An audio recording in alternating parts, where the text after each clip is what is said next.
Hello बच्चों, कैसे हैं आप लोग। उम्मीद है अच्छे होंगे।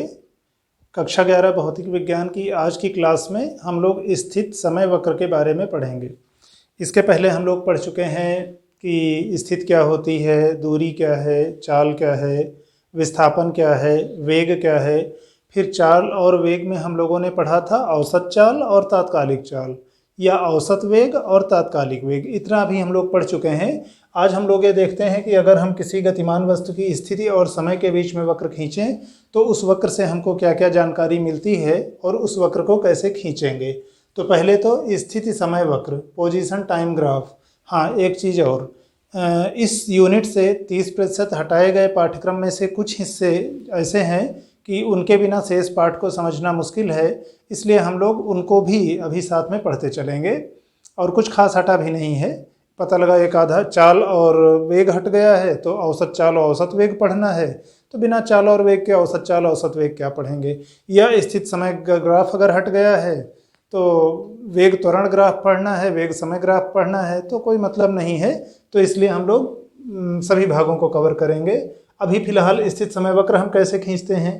पहली बात तो जो लिखा है उसको एक बार पढ़ लेते हैं कि गतिमान वस्तु की स्थिति यानी यस समय स्मॉल टी के साथ बदलती रहती है, अतः यस टी का फलन होती है। इसको आप इस रूप में लिख सकते हो, yes is function of T. यहाँ टी स्वतंत्र चर होता है तथा यस आश्रित चर। देखिए, स्वतंत्र चर और आश्रित चर क्या होते हैं। जिन चरों के मान आप इंडिपेंडेंट रूप से बिना किसी की निर्भरता के स्वेच्छापूर्वक जो चाहे वो चयन कर सकते हो, वो इंडिपेंडेंट वेरिएबल होते हैं, स्वतंत्र चर होते हैं। और दूसरा एक चर जो हो सकता है इस इंडिपेंडेंट वेरिएबल पर निर्भर करता हो, उसको हम लोग आश्रित चर कहेंगे। जब हम गति का वर्णन कर रहे होते हैं तो आमतौर पर समय हमारा इंडिपेंडेंट वेरिएबल होता है। समय हम अपनी मर्जी के हिसाब से देख सकते हैं कि अच्छा आप बताइए इस समय पर क्या था, अच्छा आप चलिए इतने समय बाद फिर क्या हुआ होगा। तो कई बार हम समय के संदर्भ में बात करते हैं कि उस समय क्या था और उस समय क्या हुआ होगा। तो समय के मान हम स्वेच्छापूर्वक चुनते हैं, तो समय हमारा हो गया इंडिपेंडेंट वेरिएबल। और दूसरी राशि जो हम किसी निश्चित समय पर अमुक समय पर जानना चाहते हैं वो हमारी हो गई आश्रित चर, जो समय पर निर्भर करती है। अब हम जब भी ग्राफ खींचते हैं, अगर दो तल में हम ग्राफ खींच रहे हैं एक्स अक्ष और वाई अक्ष में, तो प्रायः एक्स अक्ष पर हम इंडिपेंडेंट वेरिएबल को दिखाते हैं जो हमारा स्वतंत्र चर होता है, और वाई अक्ष के अनुदिश दिखाते हैं जो डिपेंडेंट वेरिएबल होता है। फिर हम देखते हैं कि एक्स अक्ष के कुछ निश्चित अंतराल पर मानों के लिए वाई अक्ष के क्या मान प्राप्त हो रहे हैं, और उनको मिलाने वाला जो रेखा मिलती है या वक्र मिलता है वो हमारा वो वक्र होता है। तो यहाँ पर जितना हम गति के वर्णन करते समय, चूँकि समय हमारा इंडिपेंडेंट वेरिएबल रहेगा, उसके मान हम स्वेच्छापूर्वक चुनेंगे और उसके पदों में बाकी अन्य राशियों के बारे में जानेंगे, तो इसलिए ज़्यादातर ग्राफों में हम लोग समय को एक्स अक्ष के अनुदिश लेंगे। एक बात। अब अगर आप समय को एक्स अक्ष के अनुदिश लो और स्थिति को हम दो तरीके से, या तो कभी कभी दूरी के रूप में कहेंगे, कभी कभी विस्थापन के रूप में व्यक्त करेंगे। जब दूरी के रूप में आप व्यक्त करोगे तो दूरी समय वक्र है, जब विस्थापन लोगे वाई अक्ष के अनुदिश तो विस्थापन समय वक्र है। दोनों में थोड़ा सा अंतर है। दूरी पथ की लंबाई होती है जिस रास्ते पर कोई गतिमान वस्तु गई है, कुल तय किए गए मार्ग की लंबाई। और विस्थापन क्या होता है, अंतिम स्थिति और प्रारंभिक स्थिति के बीच का न्यूनतम सरल रेखीय विस्थापन, न्यूनतम दूरी। ये सदिश राशि होती है, ये अदिश राशि, स्केलर क्वांटिटी, वेक्टर क्वांटिटी। तो ठीक है, स्थित यस को वाई अक्ष के अनुदिश लेकर के ग्राफ खींचते हैं तो इस प्रकार जो हमको वक्र मिलता है वो स्थित समय वक्र होता है। फिर नोट में हम लोगों ने एक बात लिखी है कि दूरी और समय वक्र का ग्राफ वो चाल को प्रदर्शित करता है, और विस्थापन समय वक्र का ढाल वेग को प्रदर्शित करता है। एक बार हम लोग थोड़ा सा ग्राफ के बारे में देख लें। जैसे मान लो इधर की तरफ हम समय ले रहे हैं, इधर की तरफ मान लो हमने कहा कि हम दूरी को व्यक्त कर रहे हैं। ठीक, हमने कोई ग्राफ खींचा, मान लो हमने कहा कि इस तरह की एक सरल रेखा, ये ग्राफ प्राप्त हुआ। अब इस ग्राफ में एक बार हमने कहा कि अच्छा ये t1 समय पर हमारी ये दूरी s1 थी, और थोड़ा और समय बीत गया तो इस t2 समय पर ये हमारी दूरी हो गई s2। अब हम क्या कह सकते हैं, इस ग्राफ में ढाल अभी आप देखो ये कितना हुआ, ये वाला हुआ delta S, s2 minus s1, और इधर t1 और t2 के बीच का अंतर ये डेल्टा t हुआ। यानी जब हम इस रेखा की ढाल कहेंगे तो ढाल जो कि डेल्टा एस बटे डेल्टा t होगी, और वो अगर ये कोण यहाँ वाली अक्ष से थीटा बना रहा है तो वो tan थीटा के बराबर होगा। इसको हम उसकी प्रवणता भी कहेंगे, सरल रेखा की प्रवणता कहेंगे। और जब ये अंतराल बहुत छोटा होता है, limit delta T tends to 0, जैसे मान लो इसी वाले में अगर हमारा ग्राफ समय और दूरी के सापेक्ष हम जो ग्राफ ले रहे हैं, मान लो हमारा ऐसे ग्राफ आ रहा होता, तो अलग अलग समय पर यहाँ आप ढाल खींचते तो यहाँ इस तरह आता, यहाँ खींचते तो यहाँ इस तरह आता, यहाँ खींचते तो यहाँ इस तरह आता। अब ये यहाँ पर जाके इस अक्ष पे जितना कोण बना रहे हैं, θ1 बना रहा, θ2 बना रहा, तो इस बिंदु पर देखेंगे अगर m1 है, इस बिंदु पर देखेंगे प्रवणता m2 है, तो m1 हमारी क्या हो जाएगी, tan θ1। और यह उस स्थान पर क्या व्यक्त करेगा, दूरी के सापेक्ष चाल में परिवर्तन की दर को व्यक्त करेगा। यानी अगर इस तरह बदल रहा है, बहुत छोटा अंतराल आपने लिया है, तो limit delta T tends to 0, delta S upon delta T, और ये हमारा हो जाता था D S upon D T. जब ये अंतराल बहुत छोटा होता तो हम इसको अवकल गुणांक के रूप में कह सकते थे। अब उस स्थिति में हम लोगों ने अवकलन में शुरुआत में इसी पाठ में 3 वीडियो हम लोग देखे थे, उसमें अवकलन के 2 थे, एक बार फिर से आप लोग ना देखे हो तो देख लीजिएगा। अभी क्या है, वक्र के किसी भी बिंदु पर जो आप स्पर्श रेखा खींचते हो, उस स्पर्श रेखा की जो ढाल होती है, यानी वो समय वाले अक्ष से बनने वाले कोण की टेंजेंट, वह उस बिंदु पर प्रवणता होती है वक्र की। और वह कैसे व्यक्त करते हैं हम लोग, D S upon D T. Yes यहाँ पर समय का फलन है, तो इसका अवकल गुणांक अगर निकाल लेंगे तो। अब इसी तरह यहाँ दूरी की जगह पर अगर विस्थापन दिया होता तो डेल्टा विस्थापन बटे डेल्टा समय जब आप करते तो वो आपको वेग देता। तो इस तरह से इस वक्र का ढाल, दूरी समय वक्र का ढाल क्या देगा, चाल बताएगा, और विस्थापन समय वक्र का ढाल वेग प्रदर्शित करेगा। इसके बाद हम लोग देखते हैं कि कुछ आकार के ग्राफ खींचते हैं और देखते हैं कि उन ग्राफों से क्या प्रदर्शित हो रहा है। अब हम लोग कुछ प्रकार के विस्थापन समय वक्र देखते हैं।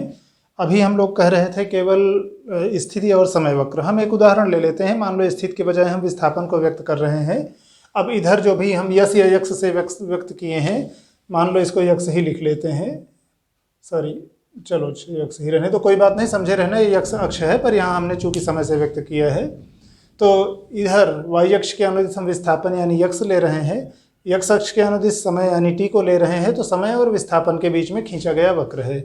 अभी पहले वाले में क्या है, हमारा वक्र एक सरल रेखा है, इस तरह की सरल रेखा जो समय अक्ष के समांतर है।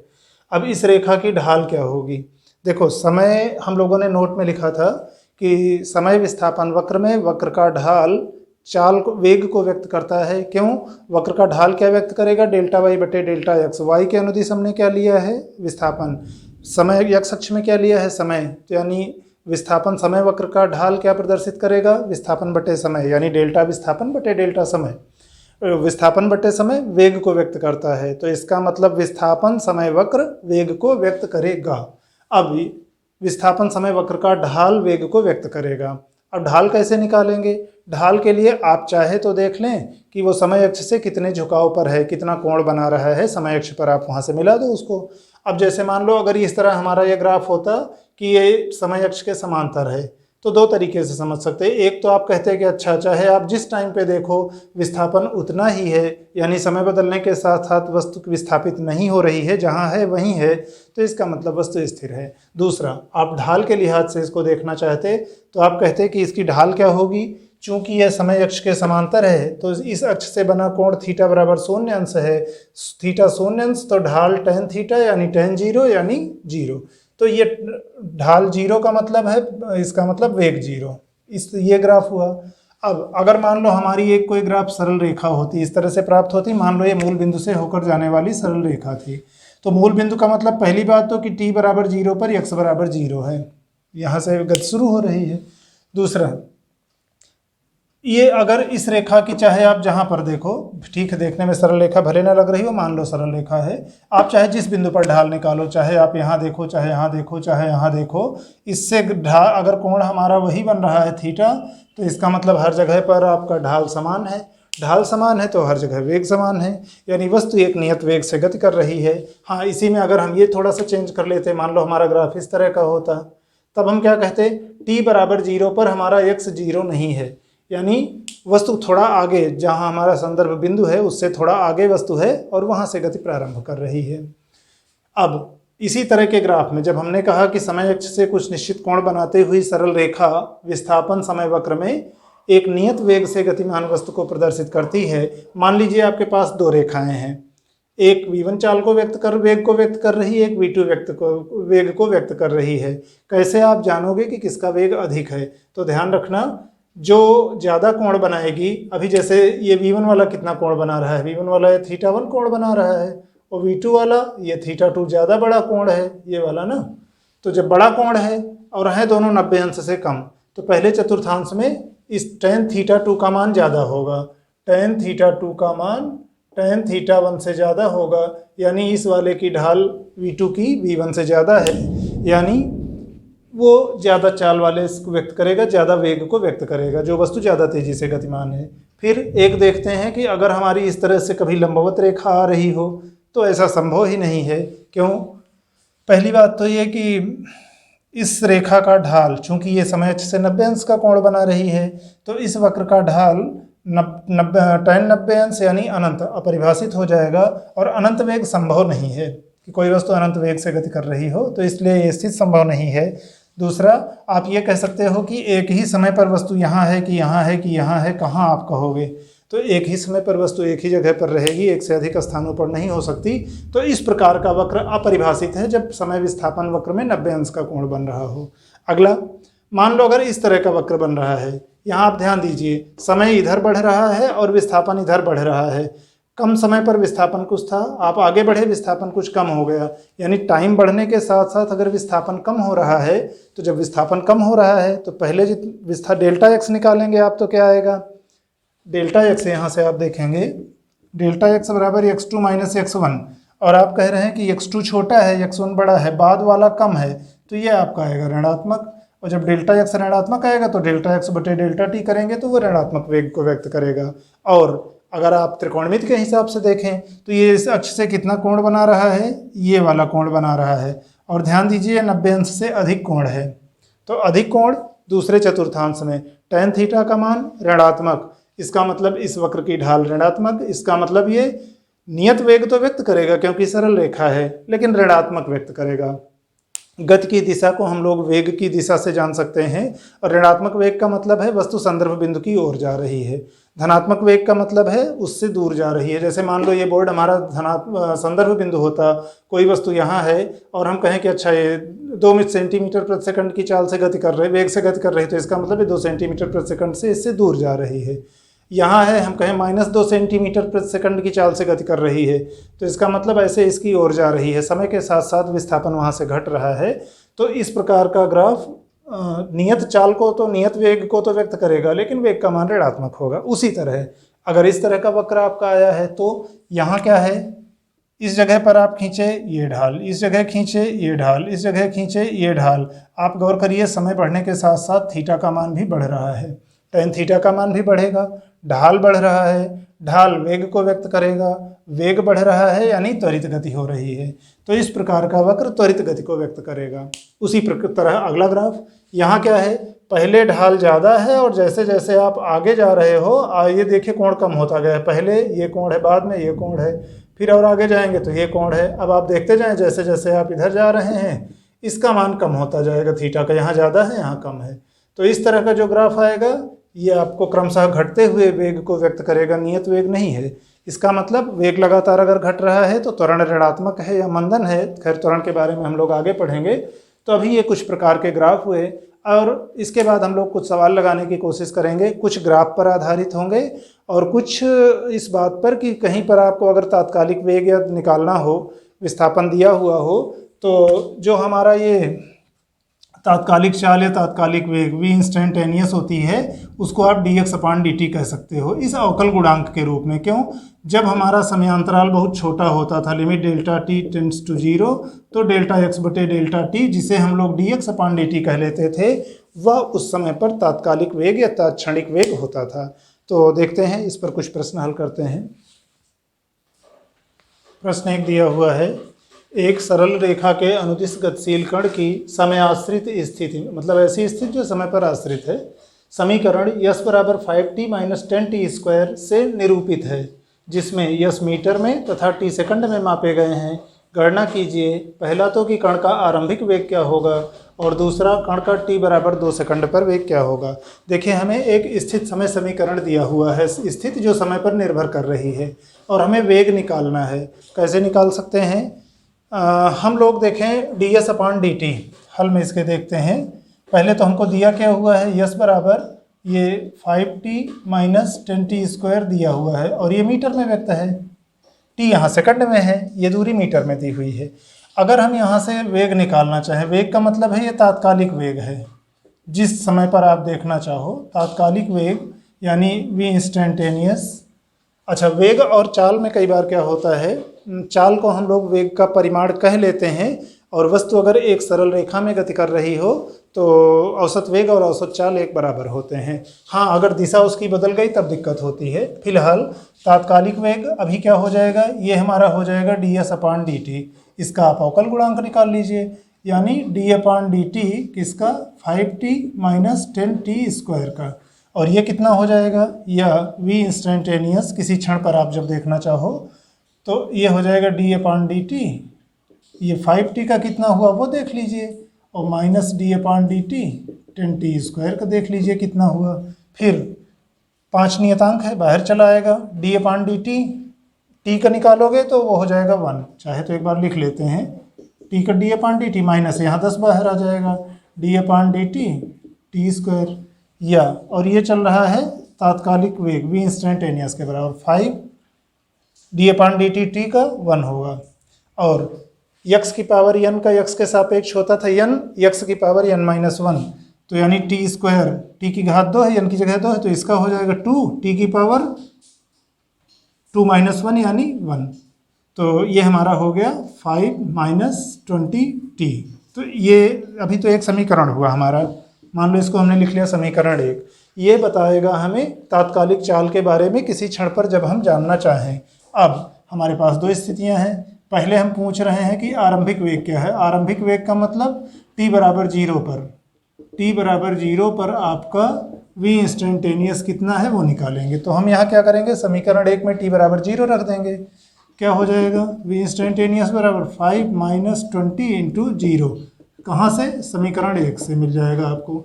ये बराबर हो जाएगा 5 मीटर प्रति सेकंड। क्यों, ध्यान दीजिए यहाँ ds/dt हमने किया था t के सापेक्ष, t को हम सेकंड में ले रहे हैं, दूरी मीटर में नापी गई है। तो ये हमारे पहले भाग का उत्तर हुआ कि आरंभिक वेग इतना होगा। आते हैं दूसरे भाग पर। दूसरा पूछा गया t बराबर 2 सेकंड पर, वो आपका v इंस्टेंटेनियस कितना होगा। समीकरण 1 में फिर उसी तरह मान रख देंगे, 5 माइनस 20 इंटू 2, और जो भी आएगा मीटर पर सेकंड, क्योंकि दूरी मीटर में थी और अपान t हमने किया है तो सेकंड बटा में आएगा। ये हो जाएगा 5 माइनस 40 मीटर प्रति सेकंड, यानी v इंस्टेंटेनियस जिसको कि आप दूसरे सेकंड पे कह रहे हो, मान लो v2 आपने उसको कहा तो हो जाएगा माइनस 35 मीटर प्रति सेकंड।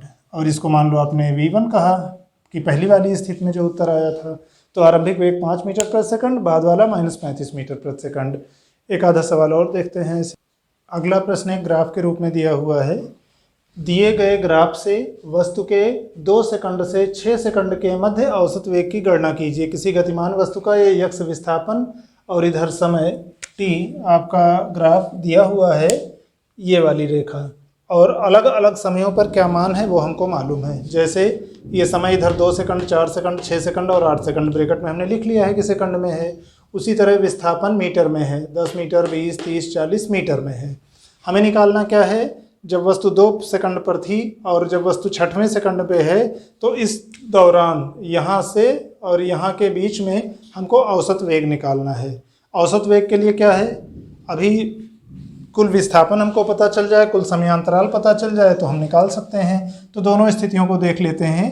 प्रश्न से आप देखें तो ग्राफ से आपको क्या पता है, पहली स्थिति में आपका समय कितना है, t1 बराबर 2 सेकंड, और 2 सेकंड पर आपका विस्थापन कितना है, x1 बराबर 10 मीटर है। ठीक, दूसरी स्थिति में जब आपके t2 का मान 6 सेकंड है यहाँ, तो उस समय विस्थापन कितना है, x2 बराबर है उस समय 30 मीटर। ठीक, हमको क्या निकालना है, औसत वेग।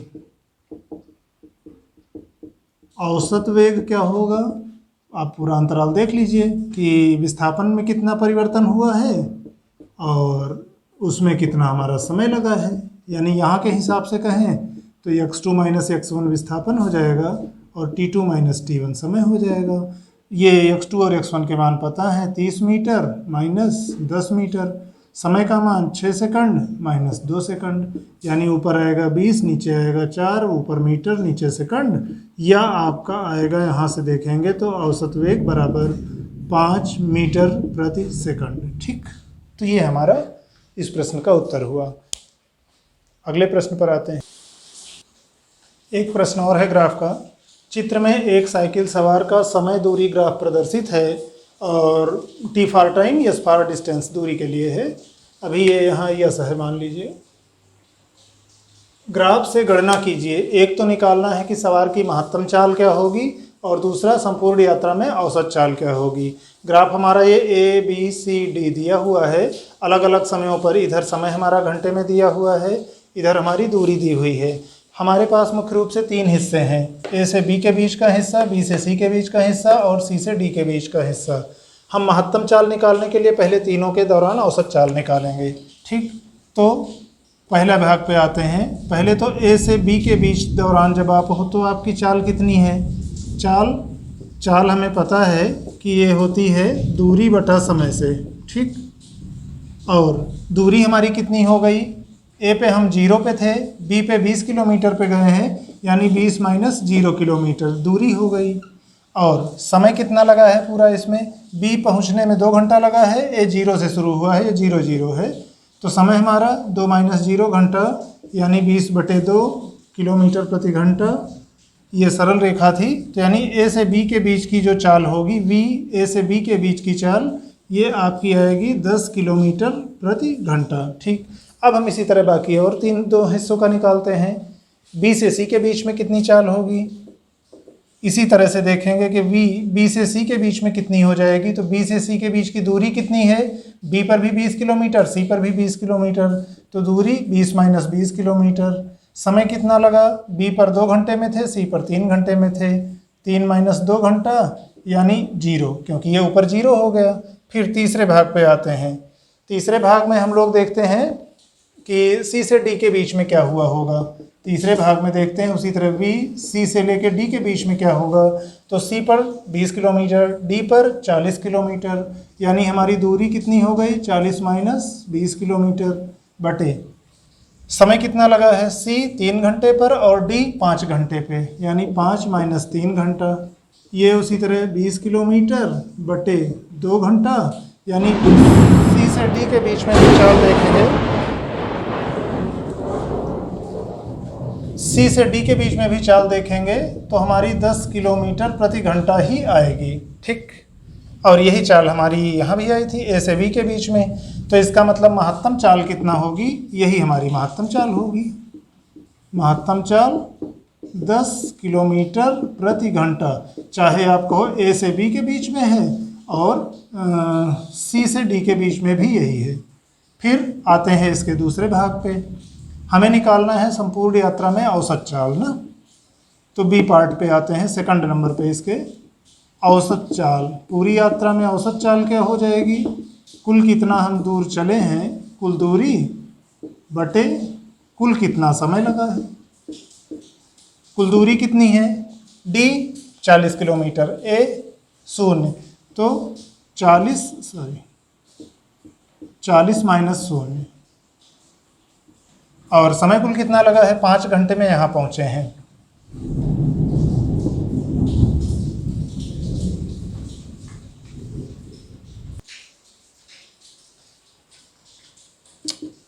तो ये हमारा हो जाएगा 40/5 यानी 8 किलोमीटर प्रति घंटा। ये हमारी हो गई औसत चाल। अच्छा, इसी में थोड़े चेंज के साथ एक सवाल आया था यूपी बोर्ड में 2016 में। डी बिंदु हमारा यहाँ नहीं था, यहाँ बीच में था 35 पे, तो हमारा ग्राफ ऐसे हो जाता 35। अब यहाँ अगर उसके लिए देखते कि ये 35 किलोमीटर दूरी पर है, तब हम निकालते तो हमारा बी सी से डी के बीच में क्या आता, तब यहाँ 35 हो जाता। हम दूसरे सवाल की बात कर रहे हैं, जब यहाँ 35 था जो कि यूपी बोर्ड 16 में आया था, तब निकालते तो ये 15/2 आ जाता, यानी ये 7.5 आ जाता। तो ये कम हो जाता, तब भी हमारी महत्तम चाल इतनी ही होती अगर ये यहाँ होता डी बिंदु। और औसत चाल अब निकालते तो जो हमारी कुल दूरी 40 हो गई है वो 35 हो जाती, तब फिर ये 7 किलोमीटर प्रति घंटा आता। फिलहाल अभी हम इस स्थिति की बात नहीं कर रहे हैं, अभी हम यहीं डी की बात कर रहे थे, तरीका वही रहेगा बस लगाने के लिए। तो आज के लिए अभी इतना ही, बाकी आप लोग पढ़ाई लिखाई करते रहिए। धन्यवाद।